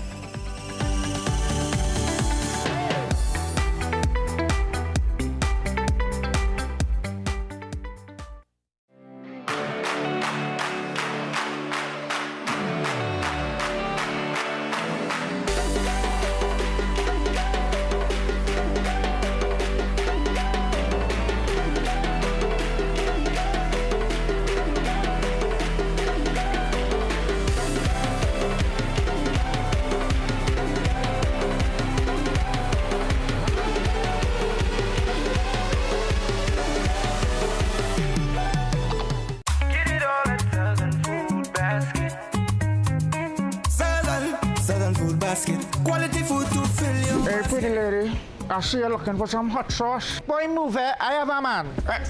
See you. So you don't want no mother-in-law? Attention valued shoppers, we are thrilled to celebrate 34 amazing years with you, our loyal customers. A huge congratulations to all our winners. Hey, don't make joke. I know we're not shopping spree. Snacks we buying, mommy. Look, boy, come on, eh?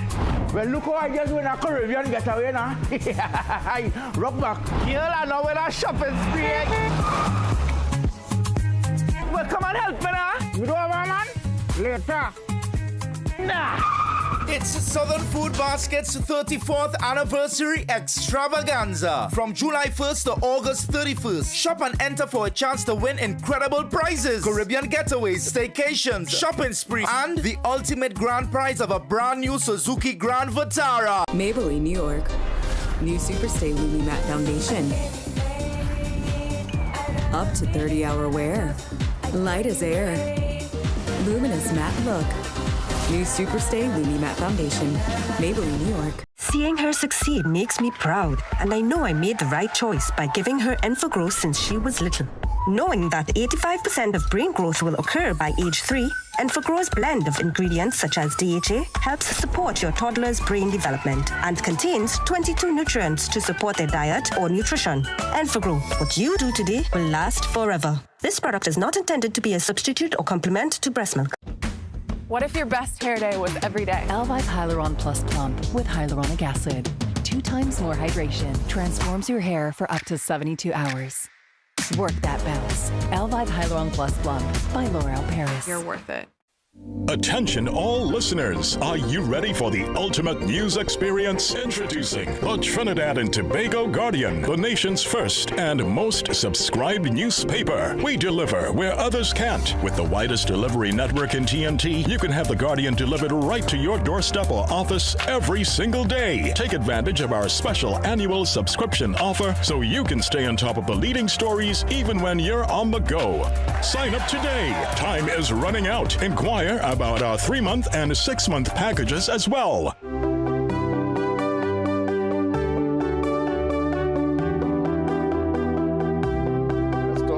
pass right by Moistons. Oh my goodness, listen. The conversation already started. When we talk about Barbados, I was now telling my guest here with me, Graham Clark. He's actually the director of the BTM, the Barbados Tourism Marketing Inc. Barbados is home. It's literally, where part of the family root is indeed located. And when we consider Barbados, the aesthetic, the tourism product, we know it's a perfect location for Carifesta. And they're actually having a bumper August because it's crop over straight into Carifesta. So let's get the information out there. We say welcome, Graham. Welcome back to Trinidad and Tobago. And I'm happy to get details concerning Carifesta this time around. Thank you, Jason, and thanks for having me.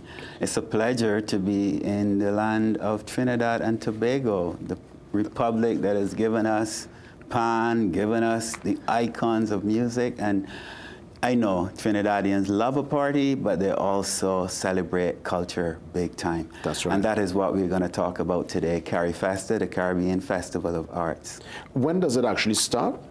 August 22nd to August 31st. 10 days of exposition, exhibition, 10 days of showcasing Caribbean excellence. It's going to be a fantastic time, and we want everyone in Trinidad and Tobago to book their tickets, to come, and to be part of this great, great cultural regional celebration. What's the location being used for Carifesta in Barbados? There are quite a number of locations that are going to be used. We have as the main village the Botanical Gardens in Waterford, but there is also going to be a youth village at the Barbados Community College, the Pelican Island, and we are bringing alive a lot of spaces. As soon as crop over is finished, we have some prefab, easy to set up materials and so on that we're going to transform Barbados. And we are saying Barbados is ready to welcome the world on August the 22nd. As it pertains to getting there, any incentives in place, any special rates as it pertains to getting the heads on the beds? I know, the airfare is one thing, but when we get there, I know with Barbados, the spectrum is far and wide from very high-end to what the average man could afford. You're absolutely right. So we pride ourselves in having a wide array of accommodations, as you said, from the luxury end right down to the budget-conscious traveler. And we have something for everyone. That's what we say in Barbados. So we have partnered with our Barbados Hotel and Tourism Association partners and also Intimate Hotels of Barbados, which has a group of about 41 smaller boutique hotels and guest houses and so on. And I think there's going to be something for everyone. Not I think, I know there's going to be something for everyone when they come to Barbados. Would you say this is going to be probably one of the busiest August? I know, yes, around this time it's, tourist season. Regional and international guests always make their way across, but coming out of the heels of crop over straight into Carifesta, walk me through, the planning process. Because I know all hands need to be on deck to make that transition a seamless one.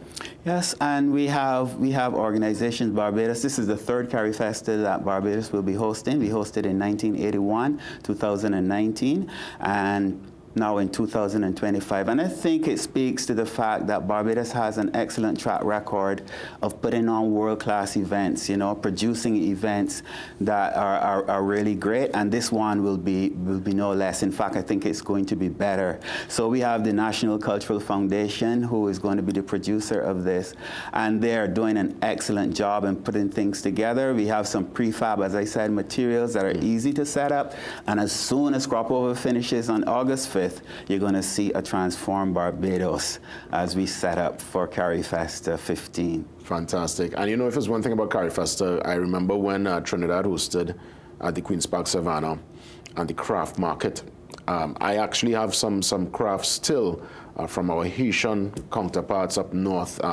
Their art, it is phenomenal. And what I think Carifesta does, it gives everyone a chance to visit everyone's territory, and you could get to experience it in one space. So I know that when it comes to the craft market, when it comes to the culture, because I know you're going to put on and bring out your very best to showcase. Are you at liberty to maybe mention a couple of the acts, or at least give us paint the pictures to what we could experience on the cultural and the creative side.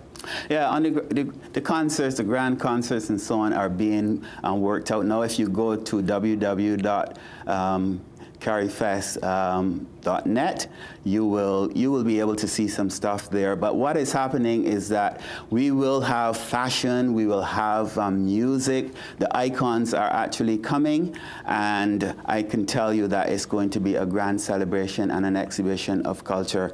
We are expecting 25 countries to be part of that. So you're coming to Barbados, one country, and you're virtually experiencing the culture, the cultures, and the people of 25 different countries, including our brothers from the African continent. Our Brazilian friends and Colombian friends are coming in from the south of you as well, and all of the Caribbean are going to be there to celebrate this. Director Graham Clark, as we wrap things up, I'll let you have the final thoughts. Well, I do want to say that this is a great opportunity for Trinidad and Tobago to book your flights. People, I say that often we say in Barbados, you can get to Barbados faster than you can get from Port of Spain to San Fernando in traffic. So why not come? Why not book your tickets and come? It's going to be 10 days of exhilarating fun and fellowship. And also, it is going to be a time also of big discussions where we focus on climate. So there is going to be a time for all of us as Caribbean to coalesce, to celebrate the excellence that is within the Caribbean. And we want Trinidad to be there. You wouldn't want to miss it for the world. All the best, Graham. Thank you, Jason. Thanks for having me. Come to Barbados, and you have family here as well, so definitely we need to see you there. I always go back to that tagline. I remember back in the day, they used to always say, "It's never a dull moment in Barbados," and it's so true. You know, it's always an exciting time. And Carifesta this time around, oh, phenomenal. See you there from the 22nd to the 31st of August. We take a pause. We come back with our health tip, and then we officially wrap things up closer to the 8 o'clock hour. See you soon.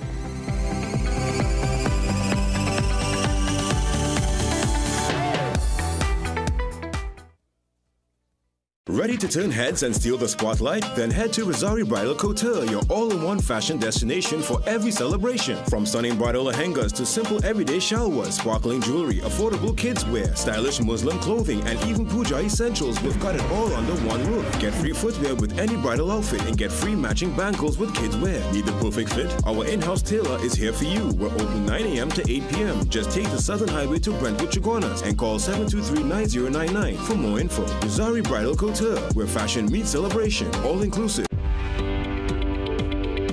Feeling off balance?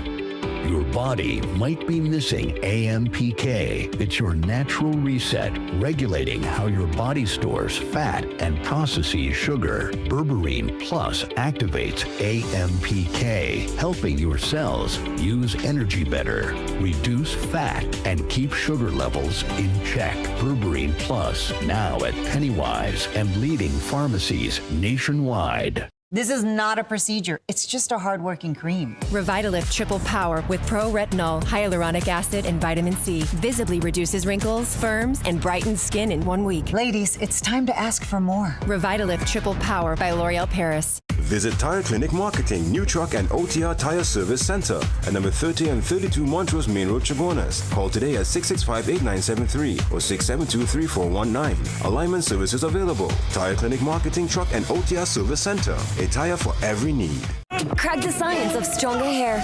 New Fructis with keratin, protein, or biotin in reloaded systems. Up to 72 hours frizz control, 48 hours definition, or 72 hours thicker looking hair. New Fructis by Garnier, naturally. Magical Expressions Limited is the largest local importer and distributor of fresh cut stems, offering the widest range of beautiful flowers at the most affordable prices. Call us today at 701-6488, 701-6680, 728-6786, or visit our website to order. Asafa Powell, the Jamaican sprinting icon who shattered the 100-meter world record and redefined the limits of human speed, reveals the relentless drive that fuels his journey. You got XL? This good for your giants, then. Try Omega XL. It works. You can make your goals unfold, go get it.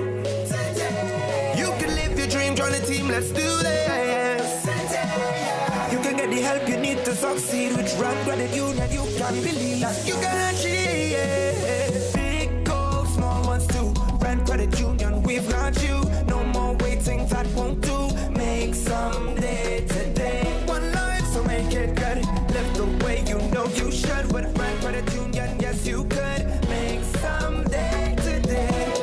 your best life today with Rand Credit Union. There's a new Cricks back with colors that pop. Yeah, say colors that pop. Same great Cricks that's in all your shops. Shop all your shops. Fresh new look, delicious to see. It looks so good, it's delicious to see. With toppings on top of time, I'm real hungry. Yeah, boy, real hungry. Cricks, new pack is a hit. Best food, yeah, so no sick. Ready for the short thing to fix your mix? Just reach for the new pack. Reach for your Cricks. Get your Cricks today. New look, same vital supplies.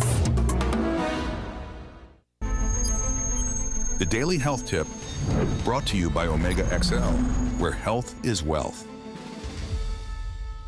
Welcome back to another powerful segment, Health Talk, where we go deeper into the root causes of today's most pressing health challenges. This ongoing series is proudly brought to you in partnership with Times Square Media, helping us bring expert-backed wellness education straight to your screen. If you've been following our inflammation series, today's deep dive into the pancreas and diabetes is one you don't want to miss. And don't forget, we've got more eye-opening content coming your way every week right here. Stay locked in.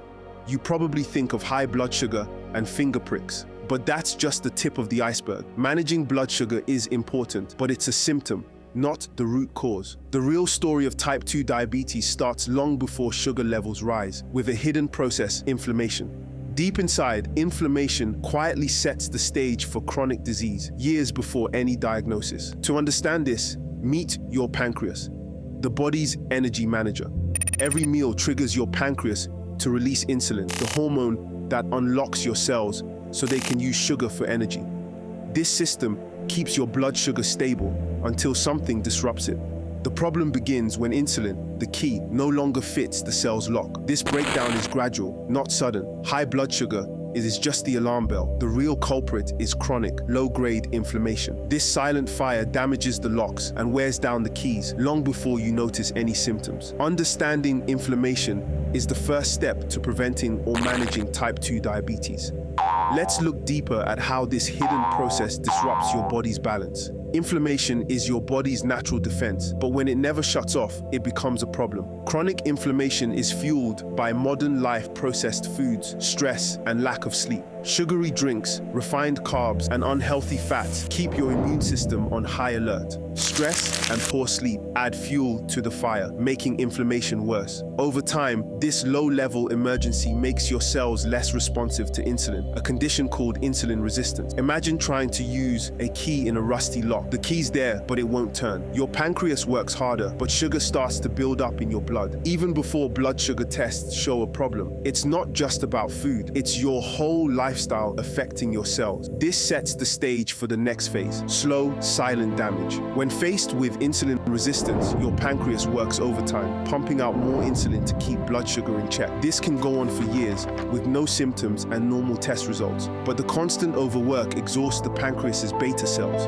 Chronic inflammation keeps attacking, creating a toxic environment and damaging these cells. Eventually, many beta cells die off and the pancreas can't keep up. Now, blood sugar rises, and that's when diabetes is finally diagnosed. The diagnosis feels sudden, but it's the result of a slow, silent decline. Type 2 diabetes is really about insulin resistance and beta cell failure, both driven by inflammation. To truly fight diabetes, we need to address this internal fire, not just the symptoms. The good news, you can reduce inflammation and protect your pancreas with simple changes. Focus on whole foods, colorful fruits, vegetables, lean proteins, and healthy fats. Cut back on sugar, refined grains, and processed snacks. Move your body. Just a brisk walk each day helps your cells respond to insulin. Prioritize sleep and manage stress to lower inflammation. Supplements like Omega XL really helps, but they're no substitute for healthy habits. Real change comes from daily choices that protect your beta cells and improve insulin sensitivity. Always consult your doctor for a plan that fits your unique health needs. Proudly sponsored by XL Health TT Limited. This segment is for educational purposes only. Always consult your healthcare provider for personalized medical advice.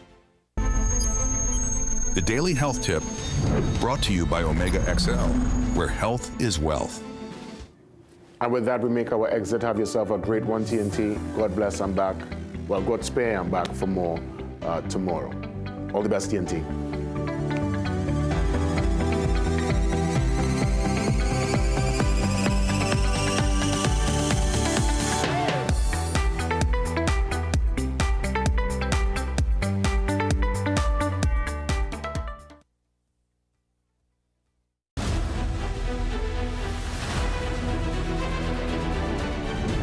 Morning Brew is brought to you by Omega XL.